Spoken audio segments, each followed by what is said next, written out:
Talent man of India किसे कहा जाता है? Toilet man of India Bindeshwar Pathak को कहा जाता है। बिंदेश्वर पाठक को कहा जाता है toilet man of India. Talent man of India के नाम से बिंदेश्वर पाठक को जाना जाता है। इनका जन्म बिहार के वैशाली ज़िले में 1943 में हुआ था। बिहार के वैशाली ज़िले में 1943 में हुआ था। इन्होंने भारत में स्वच्छता एवं स्वास्थ्य की दशा में सुधार और सामाजिक परिवर्तन हेतु 1970 में सुलभ इंटरनेशनल संस्था की स्थापना की थी। 1970 में सुलभ इंटरनेशनल संस्था की स्थापना की थी। इन्हें 1991 ईस्वी में पद्म भूषण से सम्मानित किया गया था। इन्हें 1991 ईस्वी में पद्म भूषण से सम्मानित किया गया था। इनकी मृत्यु 15 अगस्त 2023 को नई दिल्ली में हुआ था। इसकी मृत्यु 15 अगस्त 2023 को नई दिल्ली में हुई। मिशन इंद्रधनुष का संबंध किससे है? मिशन इंद्रधनुष का संबंध जो है टीकाकरण से है। मिशन इंद्रधनुष का संबंध टीकाकरण से है। मिशन इंद्रधनुष का संबंध टीकाकरण से है। मिशन इंद्रधनुष अभियान को भारत सरकार के केंद्रीय स्वास्थ्य मंत्रालय द्वारा सभी बच्चों को टीकाकरण के अंतर्गत लाने के लिए 25 दिसंबर 2014 को प्रारंभ किया गया था। 25 दिसंबर 2014 को प्रारंभ किया गया था। मिशन इंद्रधनुष के बच्चों को 7 टीके तथा डिप्टीरिया 7 टीके डिप्टीरिया, काली खांसी, टेटनस, पोलियो, खासरा, टीबी तथा हेपेटाइटिस बी लगाने का प्रावधान है।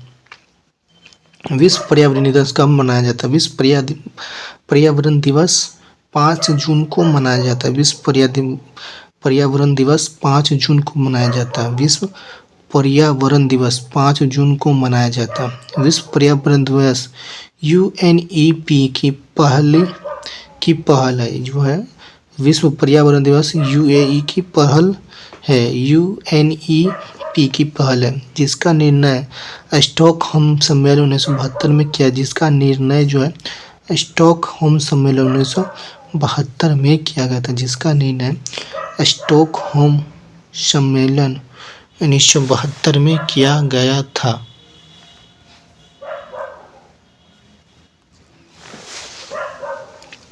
पहला विश्व पर्यावरण दिवस 1974 में मनाया गया था। पहला विश्व पर्यावरण दिवस 1974 में मनाया गया था। पहला विश्व पर्यावरण दिवस 1974 में मनाया गया था। विश्व पर्यावरण दिवस 2023 की थीम थी बीट प्लास्टिक पॉपुलेशन। 2023 का थीम था बीट प्लास्टिक पॉपुलेशन।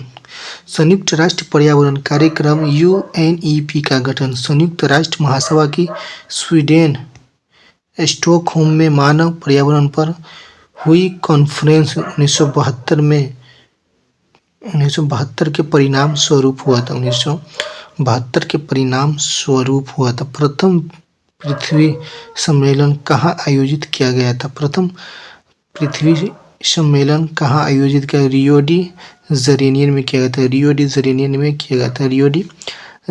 में किया गया था। प्रथम पृथ्वी सम्मेलन रियो डी जेनेरियो में किया गया था में आयोजित किया गया था। वर्ष 1992 में ब्राज़ील के रियो डी जेनेरियो शहर में पर्यावरण संरक्षण तथा सामाजिक आर्थिक विकास से जुड़ी तत्कालीन समस्याओं का समाधान खोजने के उद्देश्य से पृथ्वी शिखर सम्मेलन आयोजित किया गया था। पृथ्वी शिखर सम्मेलन आयोजित किया गया था। इस सम्मेलन में सतत विकास हेतु वैश्विक कार्य योजना एजेंडा 21 को अपनाया गया था। एजेंडा 21 को अपनाया गया। रियो प्लस 10 जोहान्सबर्ग सम्मेलन जोहान्सबर्ग सम्मेलन 2002 दक्षिण अफ्रीका के जोहान्सबर्ग में आयोजित किया गया था। दक्षिण अफ्रीका के जोहान्सबर्ग में आयोजित किया गया था। इसे पृथ्वी सम्मेलन 2002 के नाम से भी जाना जाता है। इसे पृथ्वी सम्मेलन 2002 के नाम से भी जाना जाता है। रियो+20 सम्मेलन 2012 में ब्राजील के रियो डी जेनेरियो में आयोजित किया गया था। इस सम्मेलन में हरित अर्थव्यवस्था पर कार्रवाई के लिए भी भागीदारी PAGE की स्थापना की गई थी। PAGE की स्थापना की गई थी। 2026 में फीफा विश्व कप कहाँ आयोजित किया जाएगा? USA कनाडा मैक्सिको में किया जाएगा। USA कनाडा मैक्सिको में किया जाएगा। 2026 में फीफा विश्व कप कब आयोजित किया जाएगा? कहाँ आयोजित किया जाएगा? USA कनाडा मैक्सिको में। 2026 में फीफा विश्व कप UAE कनाडा मैक्सिको में आयोजित किया जाएगा। 22वां फीफा फुटबॉल विश्व कप 2022 कतर में आयोजित किया गया। विजेता था अर्जेंटीना, उपविजेता फ्रांस था। फीफा महिला फुटबॉल विश्व कप 2023 ऑस्ट्रेलिया तथा न्यूजीलैंड में आयोजित किया गया। विजेता था स्पेन, उपविजेता इंग्लैंड था। फीफा अंडर 70 महिला विश्व कप 2022 भारत में आयोजित किया गया था। विजेता था स्पेन, उपविजेता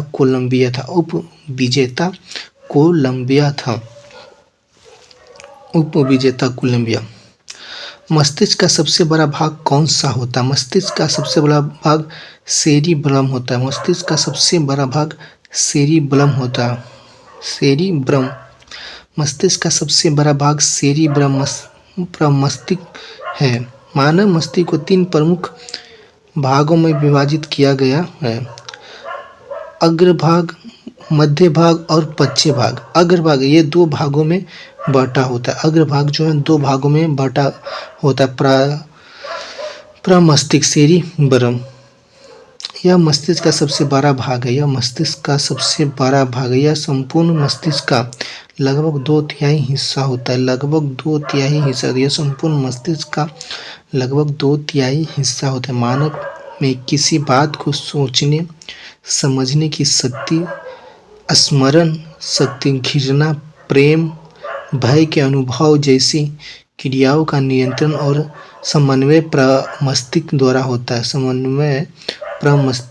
होता है। यह मस्तिष्क के अन्य भागों को कार्य पर भी नियंत्रित रखता है। मस्तिष्क के अन्य भागों के कार्यों पर भी नियंत्रण रखता है।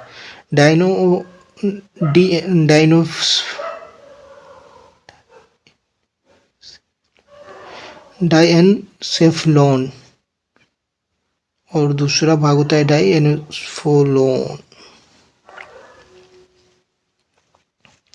यह अग्र मस्तिष्क का एक भाग है। यह अधिक या कम ताप के अभ्यास तथा दर्द व रोने जैसी क्रियाओं का नियंत्रण करता है। मध्य मस्तिष्क यह 2 भाग में बटा होता है। मध्य मस्तिष्क 2 भागों में बटा होता है। कार्पोरा क्वाड्रिजेमिना ये दृष्टि एवं श्रवण शक्ति पर नियंत्रित का कार्य करता है।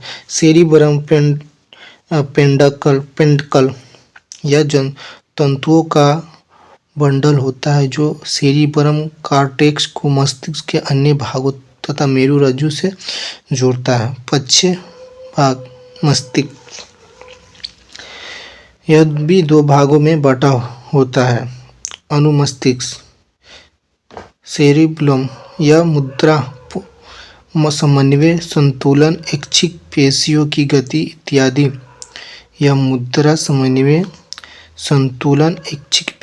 गति इत्यादि नियंत्रण करता है। यह शरीर का संतुलन बनाए रखता है। यह शरीर का संतुलन बनाए रखता है।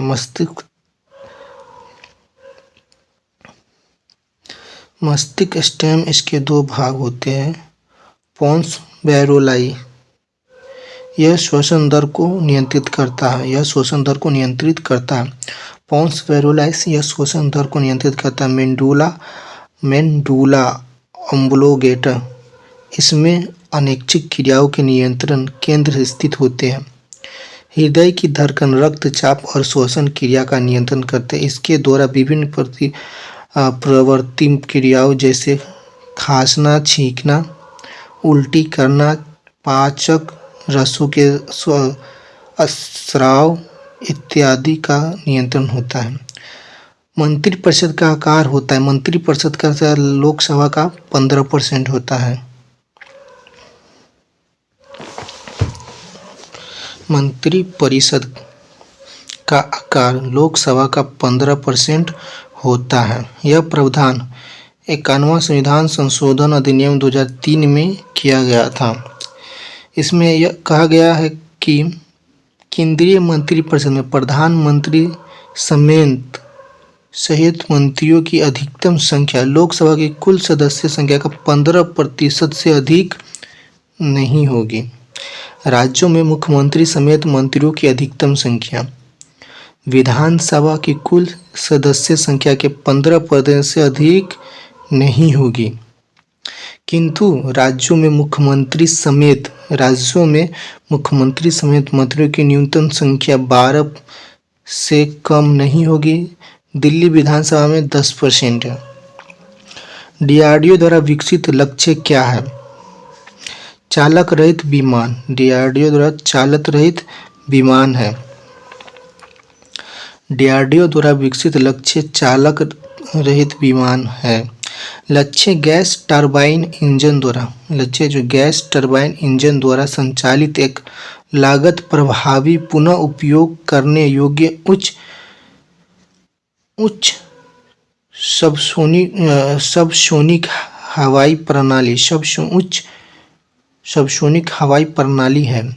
इसे डीआरडीओ ने वैमानिक विकास प्रतिष्ठान द्वारा विकसित तथा हिंदुस्तान एरोनॉटिक्स लिमिटेड द्वारा बनाया गया है। यह 1.5 किलोमीटर लंबाई के 2 लक्ष्यों को भेद सकता है।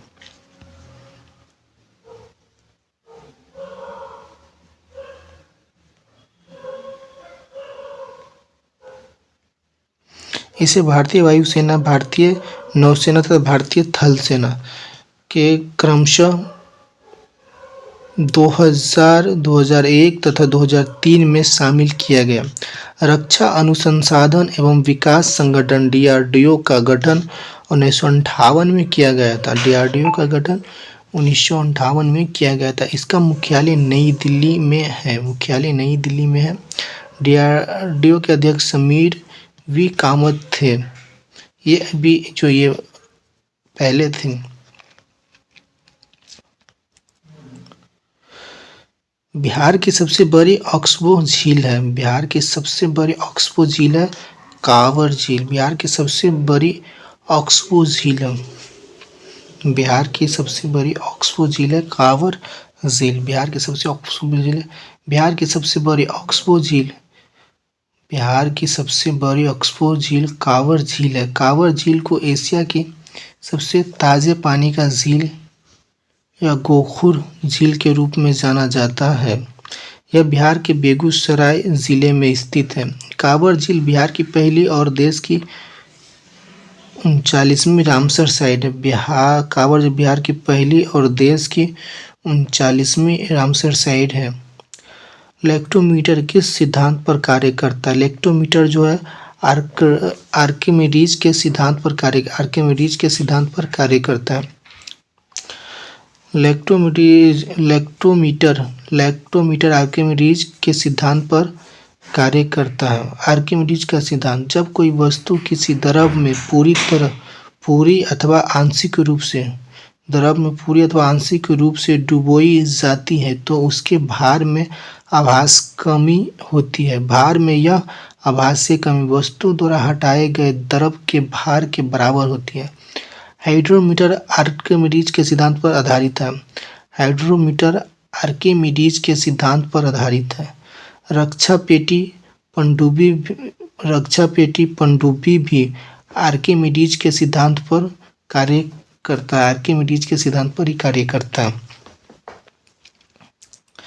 निम्नलिखित में से किस राज्य से होकर कर्क रेखा गुजरती है? किस राज्य से होकर कर्क रेखा गुजरती है? मध्य प्रदेश से होकर के कर्क रेखा गुजरती है।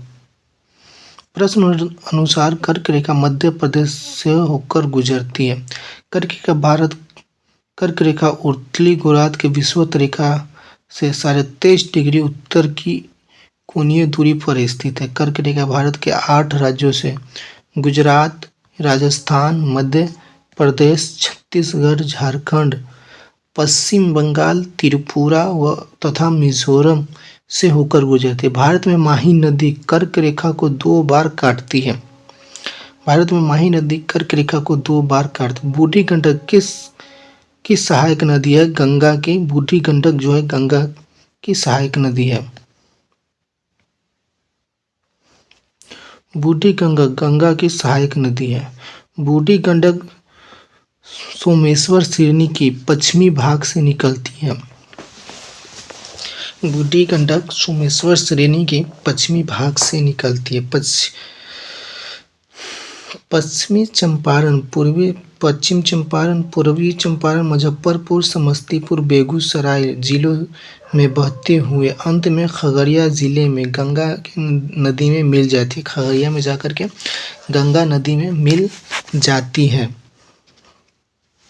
इसकी सहायक नदियाँ मसान, बालोर, तिऊर, धनौती आदि है। गंगा की प्रमुख सहायक नदियाँ उत्तर दिशा बाएं किनारे से रामगंगा, गोमती, घाघरा, गंडक, बूढ़ी गंडक, कोसी, महानंदा आदि है। दक्षिण दिशा में दाहिने किनारे से टोंस, यमुना, कर्मनाशा, सोन, पुनपुन, क्यूल आदि है। नर्मदा नदी कहाँ से निकलती है? नर्मदा नदी अमरकंटक से निकलती है। नर्मदा नदी अमरकंटक से निकलती है। मध्य प्रदेश में अमरकंटक की पहाड़ी से निकलने के पश्चात यह उत्तर में विंध्य पर्वत तथा दक्षिण में सतपुरा पर्वत के मध्य भ्रंश घाटी से होकर बहते हुए अरब सागर के खंबात की खाड़ी में गिरती है। नर्मदा नदी की लंबाई लगभग 1312 किलोमीटर। नर्मदा नदी की लंबाई लगभग 1312 किलोमीटर है।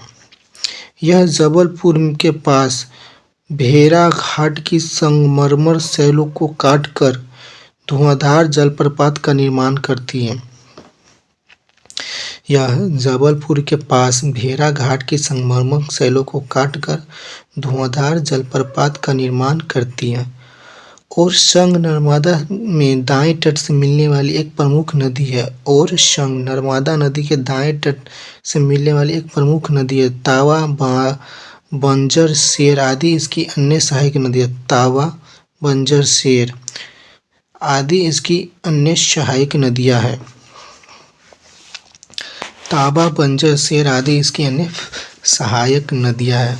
बंगाल की दीवानी अधिकार अंग्रेजों को मिली थी। बंगाल की दीवानी अधिकार इलाहाबाद की संधि द्वारा मिली थी। इलाहाबाद के संधि के द्वारा मिली थी। बंगाल की दीवानी अधिकार अंग्रेजों को इलाहाबाद की संधि के द्वारा मिली थी। बंगाल के दीवानी अधिकार अंग्रेजों को इलाहाबाद की संधि द्वारा प्राप्त हुआ। इलाहाबाद की प्रथम संधि 12 अगस्त 1765 को इलाहाबाद के मुगल सम्राट शाह आलम द्वितीय तथा अंग्रेजी गवर्नर लॉर्ड क्लाइव के मध्य संपन्न हुआ था। इस संधि के तहत कंपनी को मुगल सम्राट से बंगाल, मुगल सम्राट से बंगाल, बिहार एवं उड़ीसा की दीवानी प्राप्त हुई। इसके बदले कंपनी ने मुगल सम्राट को 26 लाख रुपए की वार्षिक पेंशन देना स्वीकार किया। कंपनी ने अवध से कारा और इलाहाबाद क्षेत्र को लेकर मुगल सम्राट शाह आलम द्वितीय को दे दिया। कंपनी ने अवध के नवाब से कारा और इलाहाबाद के क्षेत्र को लेकर मुगल सम्राट शाह आलम द्वितीय को दे दिया। इलाहाबाद की द्वितीय संधि 16 अगस्त 1765 को अवध के नवाब शुजाउद्दौला एवं लॉर्ड क्लाइव के मध्य हुआ था। चुनाव आयोग का उल्लेख किस अनुच्छेद में किया गया? अनुच्छेद 324 में किया गया। चुनाव आयोग का उल्लेख अनुच्छेद 324 में किया गया। अनुच्छेद 324 में किया गया। संविधान के भाग 15 में अनुच्छेद 324 से 329 के क तक चुनाव आयोग का उल्लेख है। संविधान के अनुच्छेद 324 के अनुसार संसद, राज्य विधानमंडल, राष्ट्रपति व उपराष्ट्रपति के पदों को निर्वाचन के लिए संचालन, निर्देश व नियंत्रण की जिम्मेदारी चुनाव आयोग की है।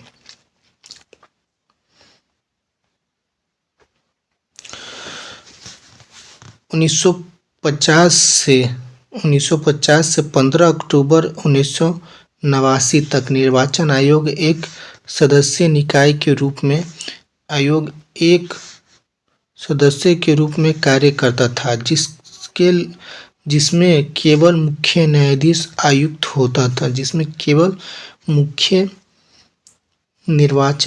होता था। 15 अक्टूबर तक। 16 अक्टूबर 1989 को राष्ट्रपति ने 2 अन्य निर्वाचन आयुक्तों को नियुक्त किया। हालांकि 1990 में उपर्युक्त दोनों निर्वाचन आयुक्त के पद को समाप्त कर दिया गया और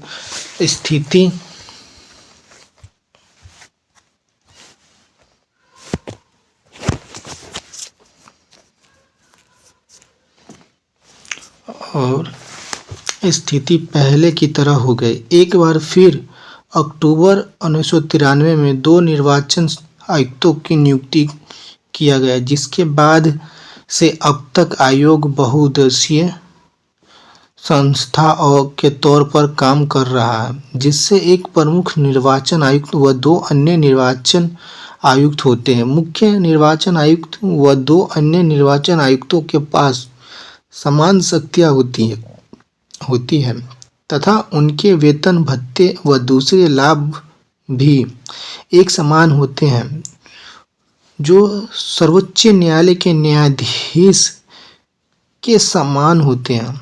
जब मुख्य निर्वाचन आयुक्त व 2 अन्य निर्वाचन आयुक्त के बीच विचार में मतभेद होता है तो आयोग बहुमत के आधार पर निर्णय करता है।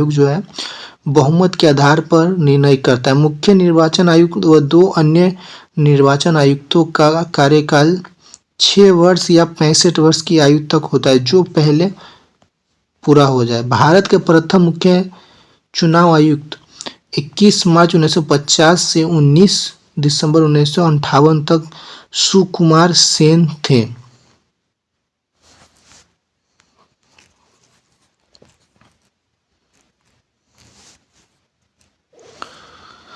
भारत की प्रथम महिला मुख्य चुनाव आयुक्त बी.एस. रामादेवी 26 नवंबर 1991 से 26 नवंबर 1990 से 11 दिसंबर 1990 तक थी। वर्तमान में चुनाव आयुक्त राजीव कुमार ये 25वें है। अभी वर्तमान की बात करें तो ज्ञानेश कुमार है।